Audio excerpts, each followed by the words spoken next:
Hey all, Mark Slane with the United States Krav Maga Association. Today's topic, I guess we'd call it efficiency. Um, when we look at a tweak or a change or anything that's in our system, um, basically, Brandon Hicks, Sergeant Hicks and I will work on it. We'll say, oh yeah, that's a good change.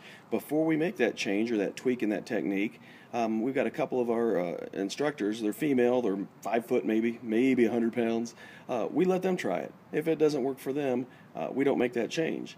Online there's all kinds of techniques. I always look at it with the eye of, yeah, that works for that big dude. I mean, the instructor that's doing the technique on the video, he's probably 6'2", chiseled, 220 pounds. Yeah, it works for him. My question in my head is always, how will that work for a 100-pound female against that attacker, against a guy that size? And there's plenty out there, and they look awesome, but man, about anything's going to work for somebody that big and that strong. Truly, how does that translate to your small female students? Whatever we teach, whatever we do in class, it has to be usable for the weakest, smallest, least athletic person in the room. If it doesn't work for them, why do we have that in our system?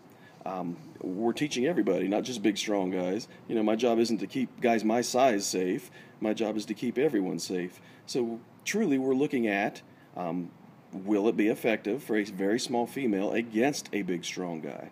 And again, that's what our techniques are all about. It gets in class, the big strong guy, they can do it kind of wrong. I think of our choke with a push. We pin our bicep to our ear, we turn, we break the grip. It's, my small torso against that gorilla's wrists, I'm going to win that battle. And we'll get the big guys that just kind of swing their arm around. And I usually look at us, hey, that works for you, you're a big strong guy. But here's the technique. We keep it pinned here so that we can break that grip. And they'll often ask, well, since I'm big and strong, can I do it that way?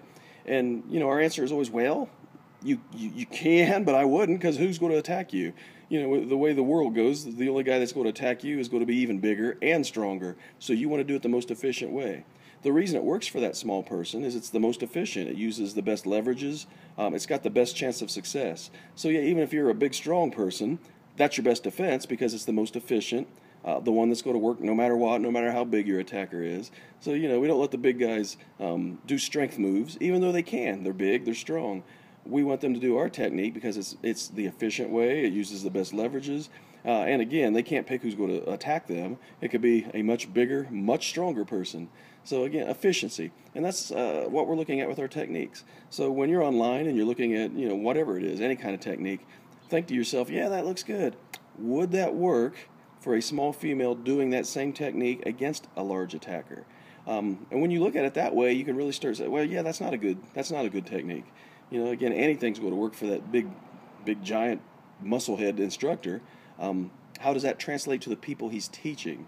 So, just again, kind of how we look at techniques, and keep that in mind when you're viewing other techniques. Mark Slane, United States Krav Maga Association.